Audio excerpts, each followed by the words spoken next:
Good afternoon. This is part of my scooter routine. I have to carry my VSett9 Plus down 4 flights of stairs to get out of my building. There's a walk up, so there's no elevator. The scooter's about 61 pounds. It's a 21 amp hour battery and 48 volts, dual motors.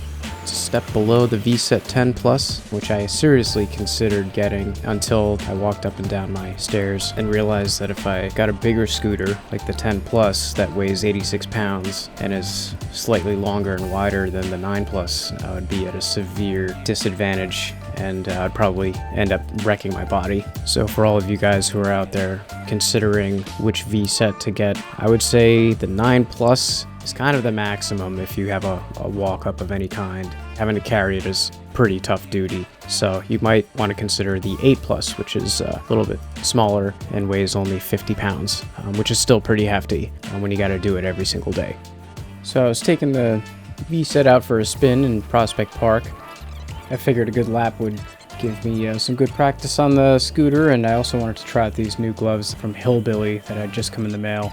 During this ride, I found myself utilizing the VSett's cruise control, and surprisingly, it didn't really fluctuate, even when hitting really bumpy terrain or certain areas of the loop that you'd think would slow the scooter down. You could sort of set it and forget it, and it was really nice because then I could just focus on handling and braking, especially since there were so many people around. I had to watch out for crazy bikers and swerve around this dog that just gave up on life. One thing to note is if you're on the southeastern side of the park, you could check out the Lafrac Center at Lakeside that has turtles everywhere and a seasonal ice skating rink that has this sweet Zamboni going when it's full of ice. When it's not full of ice, it turns into a roller skating rink. On the way out of the park, I saw a pretty sweet scooter. Yeah! A fellow scooter guy. I also have some words of wisdom for people in regard to one-ways. And one thing I want to recommend to everyone is do not drive down a one-way street going the wrong way, like I'm doing right now.